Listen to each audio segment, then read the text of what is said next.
মহা ফ্যাসাদে পড়েছি মন্ত্রী। কি করা যায় বলো তো? আমিও তো বুঝতে পারছি না। এমনি ভাবে তো আমাদের ভূত লোক একেবারে শেষ হয়ে যাবে। মানুষ মরছে কিন্তু ভূত হচ্ছে না, তবে যাচ্ছে কোথায়? কি করা যায় রাজা মশাই? ভাবতে হবে। তুমিও ভাবো, আমিও ভাবি। মানুষ মরে ভূত হচ্ছে কিন্তু ভূতগুলো কোথায় যেন হারিয়ে যাচ্ছে। আমাদের ক্ষমতাটা দেখাতেই পারছি না।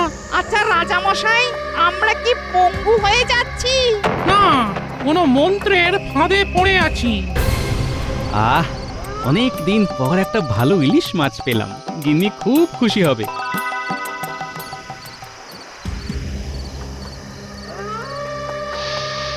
আহ, কি সুস্বাদু টাটকা কাঁচা মাছের গন্ধ। ওই যে রাজা মশাই, ওই মানুষটা ইলিশ মাছ নিয়ে নাচ করতে করতে আসছে।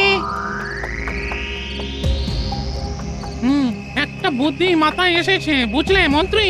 বলুন রাজা মশাই। ওকে দিয়েই আমার সমস্যার সমাধান করাবো। দাঁড়াও, আমি এবার ওর ঘাড়ে চড়ছি। এই, কে তুমি?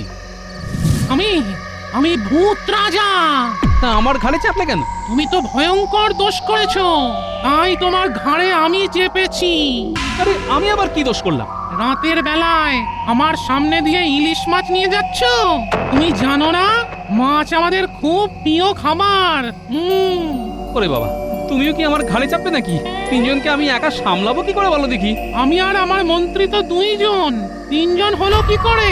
তুমি তো অঙ্কে ভারী কাঁচা। আরে বাবা, যে আগে থেকেই আমার ঘাড়ে চেপে আছে তাকে অস্বীকার করি কি করে? আগে থেকে কে আবার চেপে আছে? কোন ভূত? ভূত না, সে আমার গিন্নি। তার কাছে তো তোমরা নস্যি। শোনো, আমাদের একটা কাজ করে দিতে হবে। কাজটা করে দিলেই তোমার ঘাড় থেকে নামবো, নইলে কিন্তু তোমার খুব বিপদ আছে, এই বলে দিলাম। বিপদ নতুন করে আর কি হবে? হ্যাঁ, এই ইলিশ মাছটার উপর তোমাদের নজর লেগেছে, সুতরাং এটা এখন আমি নিয়ে যেতে পারবো না। তার মানে খালি হাতে যেতে হবে। এই ইলিশ মাছ নিয়ে যাও, তোমাকে খালি হাতে যেতে হবে না, শুধু আমাদের কাজটা তোমাকে করে দিতে হবে, বুঝলে? কাজ করে দিলে ভালো, নইলে কপালে দুঃখ আছে। আচ্ছা, কি কাজ?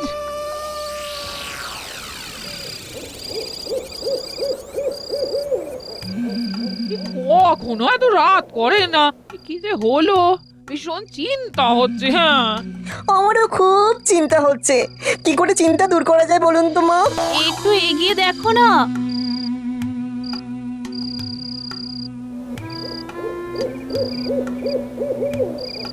ওই তো এসে গেছে। কি বাবা, আপনার এত দেরি হলো কেন? বলি কোথা থেকে আসা হচ্ছে শুনি? হাতে আবার আদিক ফেটা করে ইলিশ মাছ নিয়ে আসা হয়েছে। বাবারে, কথার কি ঝাঁজ। রাস্তা একটু দেরি হয়ে গেল বাবা জীবন। নাও, তোমার শাশুড়ি মাকে বলো ইলিশটার গতি করতে। মেনু মা, মাছটা নিয়ে যা তো মা।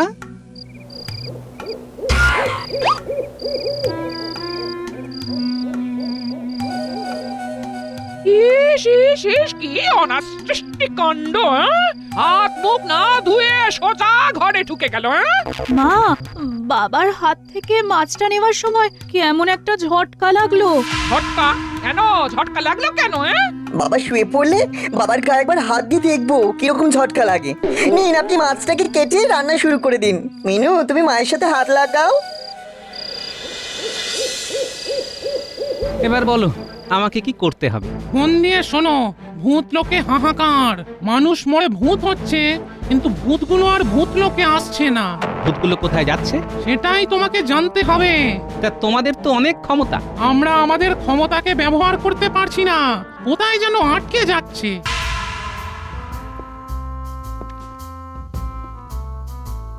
নাও, তোমার জামাই এসে গেছে। এখন আর তুমি কথা বলো না, আমি বলছি তুমি শুনে যাও, কেমন? ঠিক আছে। কি ঠিক আছে বাবা? কিচ্ছু ঠিক নেই। ইমা, এই যে বললেন ঠিক আছে। এখন কোনো জবাব দিও না। ঠিক আছে। ও বাবা, এই তো আবার বললেন ঠিক আছে। কি ঠিক আছে? কি হলো বাবা? মুখে আঙ্গুল দিয়ে মাথা নাড়ছেন কেন? কোনো জবাব দিও না, যা করছো করে যাও। না, এইভাবে চলবে না। এই ভূতকে ঘাট থেকে নামাতে হবে। পারবে না, আমাদের কাজ না করে তুমি কিছুতেই আমাকে ঘাড় থেকে নামাতে পারবে না। ও বাবা, আপনি এরকম করে ঘাড় নাড়ছেন কেন? ও বাবা, বাবা, বাবার কি কোনো শোক পেয়ে মাথা খারাপ হয়ে গেছে? যাই যাই মাকে বলে আসি। ওই দেখো, তোমার জামাই তোমার গিন্নিকে খবর দিতে গেল যে তোমার মাথা খারাপ হয়ে গেছে। মা, ও মা, মা গো, বাবার বোধহয় মাথা খারাপ হয়ে গেছে। কি বলছো কি বাবা জীবন? মাথা খারাপ? হ্যাঁ? কি করে বুঝলে? একা একা কথা বলছে, মুখে আঙ্গুল দিয়ে ঘাড় নাড়ছে। কি হবে মা? ও মা গো, কি হবে গো? না কেঁদে চলো দেখে আসি। চলুন মা, আপনি নিজের চোখেই দেখে আসুন। চলুন চলুন।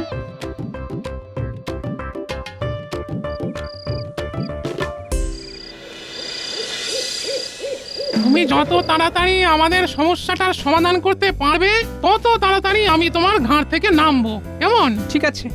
ওই দেখুন মা, তখন থেকে বাবা একটা কথাই বলে যাচ্ছে, ঠিক আছে ঠিক আছে, কিন্তু কি ঠিক আছে সেটা আর বলছে না। ওগো, কোথাও তো ঠিক নেই।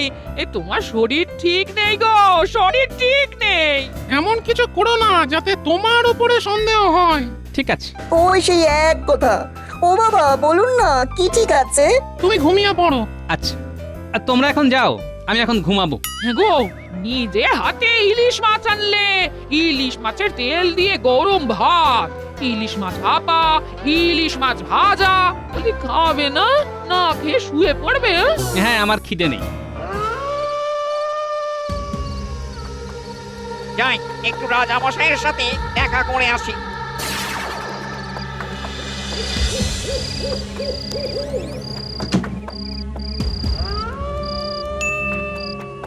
দেখো ভূত রাজা, তোমরা ওই গোড়ায় একটা গলদ করে রেখেছো। কি গলদ?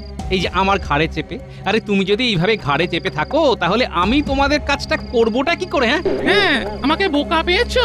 আমি তোমার ঘাড় থেকে নামি আর তুমি মুক্ত হয়ে আমায় কাজকলা দেখাও। অত বোকা আমি নই।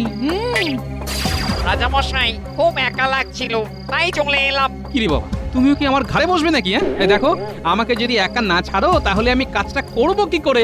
তোমাদের সমস্যার তো সমাধান করতে হবে নাকি? হ্যাঁ, তোমাকে ছেড়ে দিলাম, কিন্তু তোমার কাজ ছাড়া হব না। তার মানে আমি তোমার জামাইয়ের ঘাড়ে চাপবো, তারপর যেই আমাদের কাজ হয়ে যাবে আমি চলে যাব। ভদ্র ভূতের এক কথা। ঠিক আছে ঠিক আছে ঠিক আছে, তুমি আমার জামাইয়ের ঘাড়ে চেপো, কিন্তু কোনো কষ্ট দিও না। হ্যাঁ, আমার জামাই তো একটু ওই লবঙ্গ লতিকার মতো, খুব নরম সরম আর কি। ঠিক আছে, তোমার কোনো ভয় নেই। আর একটা কথা, তোমাকে ছেড়ে দিচ্ছি মানে এই নয় যে তুমি আমাকে দেখতে পাবে না। তুমি আমাকে দেখতেও পাবে আর আমার কথা শুনতেও পাবে। আমি কি একা একাই থাকবো? তুমি এই গোপালকে সাহায্য করবে।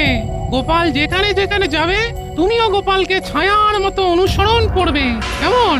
আমার প্রথম কাজ, রাজ্যে কেউ মরমর হলেই তোমাদের খবর দেব। ঠিক আছে, তাহলে কাল সকাল থেকেই খোঁজ খবর নিতে শুরু করে দাও যে রাজ্যে কে মরতে যাচ্ছে। আমিও তোমাকে ছেড়ে দিয়ে তোমার জামাইয়ের ঘাড়ে উঠতে চললাম। রাতের বেলা আর ওর ঘুম নষ্ট করো না, কাল সকালে যা করার করো। ঠিক আছে, ভদ্র ভূতের এক কথা।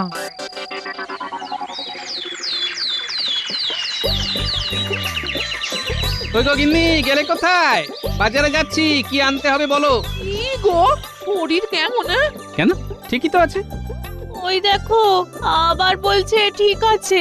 গোপাল, আমি তোমার জামাইয়ের ঘাড়ে চাপলাম। ঠিক আছে। ওই দেখো মা, এবার তো তোমার জামাইও শুরু করেছে। আর তো দেখছি এদের হলোটা কি। জামাই, তোমাকে আমি জামিন রেখেছি। তোমার শ্বশুর আমাদের কাজটা করে দিতে পারলেই তোমার ঘাড় থেকে আমি নেমে যাব। ঠিক আছে। ও মা, আবার খবর রাখতে হবে এই রাজ্যে কেউ মরমর কিনা, বুঝলে? তারপর কি করবে গোপাল? তোমাকে নিয়ে সেই লোকের কাছে যাব, যেই আত্মাটা বেরোবে অমনি খপ করে ধরে নেবে। আমরা পারবো না বলেই তো তোমাকে ধরলাম। আমরা তো মন্ত্রের ফাঁদে পড়ে আছি। আমরা এখন সীমিত শক্তির অধিকারী। এটা কি করে সম্ভব হবে? মানুষ কি কখনো ভূতের সঙ্গে পারে? তোমাকে একটা ছোট্ট ক্ষমতা দিতে পারি। কি ক্ষমতা? তুমি মৃত মানুষের আত্মাটাকে দেখতে পাবে, আত্মা কোথায় যাচ্ছে সেটাও দেখতে পাবে, আবার গায়ের গন্ধও পাবে। এরপর তুমি কি করে আমাদের সাহায্য করবে সেটা তুমি ভাববে। শুনেছি তোমার খুব বুদ্ধি। ওরে বাবা, এ তো আমাকে রীতিমতো পরীক্ষা নিচ্ছে।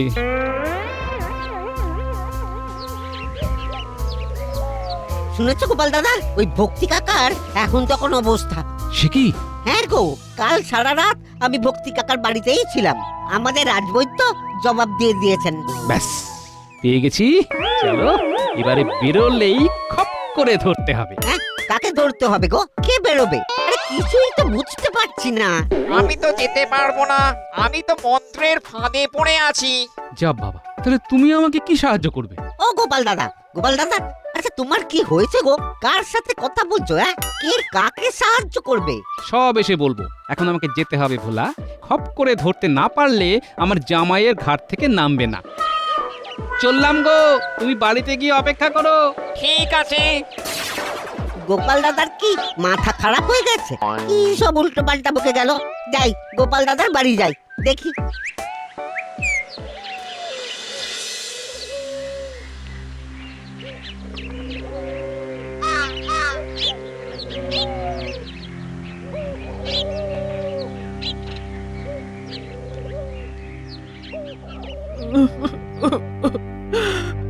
গোপাল, তোমাদের কাকাকে বোধহয় আর ধরে রাখতে পারবো না। ও, তার মানে কাকার এখনো গঙ্গা প্রাপ্তি হয়নি। আত্মাটা বের হলেই খপ করে ধরবো। ওই তো, নাকের ফুটো দিয়ে কিছু একটা উঁকি মারছে মনে হচ্ছে। ওই তো নাক থেকে বেরোবে বেরোবে করছে। বেরোলেই খপ করে ধরবো। গোপাল তো দেখছি আমার দিকে ড্যাব ড্যাব করে তাকিয়ে আছে। গোপালের আবার এই ক্ষমতাটাও আছে নাকি? ক্ষমতাটা পেয়েছি। তোমাকে নিয়ে অনেক কিছু গবেষণা করতে হবে। কেন তোমরা মরার পর ভূতলোকে যাচ্ছ না সেটা দেখতে হবে। আমরা কি আর আমাদের ইচ্ছেতে যাচ্ছি না? আমাদের ভূত লোকে যেতে দিচ্ছে না। সে কি? কে? গোপাল, তুমিও তো শোকে পাথর হয়ে গেলে বাবা। কেন কথা বলছো না বলো তো? কথা বললে তো একাগ্রতা নষ্ট হবে। এখনই আত্মাটাকে ধরতে হবে। কে এদের ভূতলোকে যেতে দিচ্ছে না সেটা দেখতে হবে। ওগো, এই যা, বেরিয়ে গেল। এ কি হলো গো? পালাবি কোথায়? আমি আসছি গন্ধ শুকে শুকে, তারপর দেখাচ্ছি মজা। কোথায় যাচ্ছি জানি না, টানে চলেছি।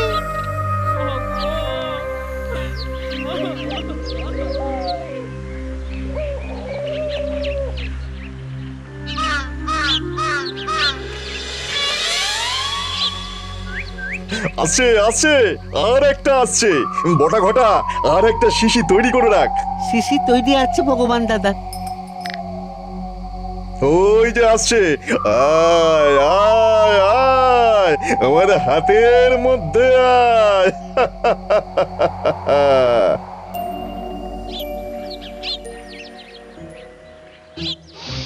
এ কি রে বাবা, এ তো দেখি বটা ঘটার বাড়ির দিক থেকে গন্ধটা আসছে। বটা ঘটা আত্মা নিয়ে কি করছে? এখনো 3টে লাগবে। এই সবের মূলে আছে ভগবান, কিন্তু এগুলো নিয়ে করবেটা কি? এখনো 3টে আত্মা লাগবে। 3টে আত্মা এসে গেলেই আমার সাধনা সফল হবে। এই কেমন কেমন সারি সারি আত্মাগুলোকে বন্দি করে রেখেছি। সাধনা সফল হলে হবেটা কি সেটা যদি জানা যেত। আচ্ছা ভগবান দাদা, 1000টা আত্মা এসে গেলেই আমাদের কাজগুলো সব হয়ে যাবে তো? হবে মানে, তখন দেখবি আমার ক্ষমতা। তখন আমি এই পৃথিবীর সবচেয়ে ক্ষমতাবান হয়ে উঠব। মন্ত্রীকে দেব কৃষ্ণনগর, আর আমি বসবো মুর্শিদাবাদের সিংহাসনে। ও, এর জন্য এত আয়োজন। কিন্তু কিভাবে এর মোকাবিলা করা যাবে? না, ভূত রাজার সাথে একটু আলোচনা করতে হবে। যাই, ঘরে যাই। জানো জানো ভগবান দাদা, কাল মধ্যরাতে ঘুম ভেঙে গিয়েছিল, দেখি ওই ঘর থেকে কত সব বিচিত্র আওয়াজ। এখন সবাইকে ঘুম পাড়িয়ে দিয়েছি, ওরা জেগে ওঠে ওই মধ্যরাতে। ভয় পাস না, ওদের ওই হাঁক ডাকি সার। আচ্ছা, ওরা আমাদের কোনো ক্ষতি করতে পারবে না তো? ওরা ক্ষতি তখনই করবে যখন কেউ ওদের শিশি থেকে বার করে দেবে। তাই তো শিশিগুলোকে কাঠের বাক্সের মধ্যে ঢুকিয়ে একেবারে তালা দিয়ে বন্ধ করে রাখি। একেবারে বজ্র আঁটুনি। আচ্ছা, এই ব্যাপার। তাহলে আমাকে যা করতে হবে আজ মধ্যরাতে। যাই, ভূত রাজার সাথে একটু আলোচনা করে নি। আজ আর রাজসভায় যাব না।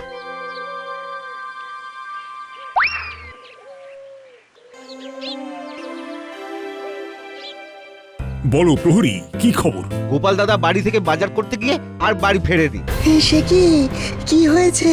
কেউ কিচ্ছু জানে না। ভোলা ময়রা ঘরে এসে খবর দিয়ে গেল গোপাল দাদা কি সব উল্টোপাল্টা বলে বাজারের থলে নিয়ে ওই ভক্তি কাকার বাড়ির দিকে ছুটে যায়। ভক্তিবাবু তো খুব অসুস্থ, উনি তো আমার চিকিৎসাধীনেই আছেন। আমি তো জবাব দিয়েই দিয়েছি। কি সব বলছো বলো তো সবাই মিলে? আমি তো কিছুই বুঝতে পারছি না। তা গোপাল এখন কোথায়? কে জানে। সে কি? তোমার কি হয়েছে? কি হয়েছে? অনেক কিছু হয়েছে গিন্নি। আপাতত আমাকে একলা কিছুক্ষণ থাকতে দাও। আমাকে এখন ওঝাগিরি করতে হবে, বুঝলে? মন্ত্রী মশাইয়ের মাথা থেকে ভূত নামাতে হবে। বাবা, তুমি ওঝা হবে? কি সব বলছো তুমি? কি খবর আনলে গোপাল? চলো। ঠিক আছে। কি আরাম! শুনলে তো? এবার বলো, তোমরা কি করবে? আমরা কিচ্ছু করতে পারবো না। আমরা সামনে গেলেই আমাদের ওই শিশির মধ্যে বন্দি করে রেখে দেবে। যা করবার তোমাকেই করতে হবে গোপাল। ঠিক আছে, একটা ভাবনা মাথায় এসেছে, শোনো। কি, কেমন পরিকল্পনা? দারুণ! ভূতের ওঝা গোপাল, তুমি ওদিকে কিছু করলেই আমরা এখানে সংকেত পেয়ে যাব। আজ মধ্যরাতে হবে ভূতদেরকে মুক্ত করার অভিযান। যাই, আর একটু সময় তোমার জামাইয়ের ওপরে বসে থাকি। আর আমি সন্ধে হলে মহারাজকে খবরটা দিয়ে আসবো। মহারাজের চিন্তা দূর করতে হবে তো।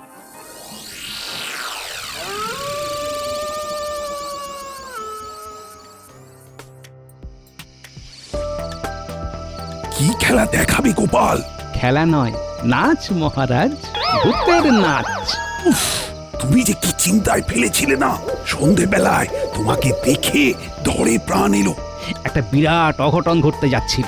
ভাগ্যিস ভূত রাজা আমার ঘাড়ের উপর চেপে বসেছিল, তাতেই তো জানতে পারলাম সব। চলুন না, সব দেখবেন। চলো চলো, চর্মচক্ষে ভূতের নৃত্য দেখবো।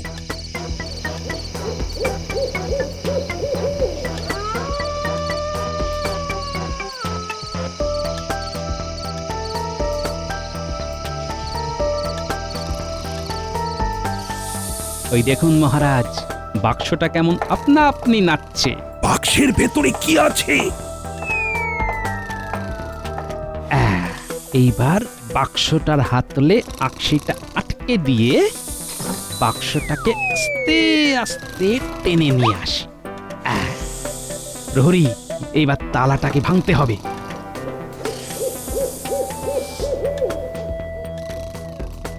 তোমার বর্ষার ফলাটা দিয়ে চাবির জায়গাটায় চাপ দাও।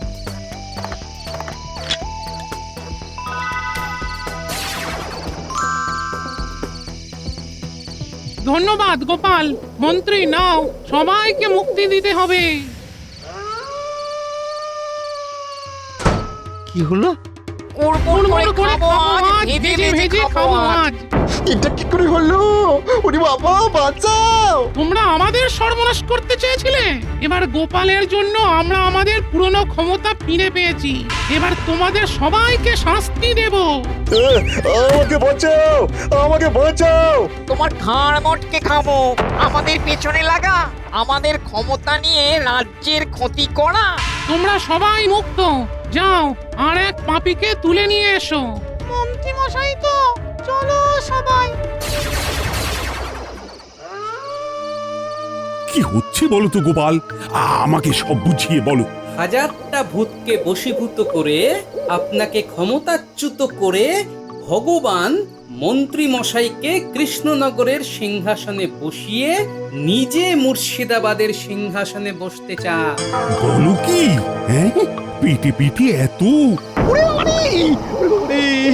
পড়ে গেলাম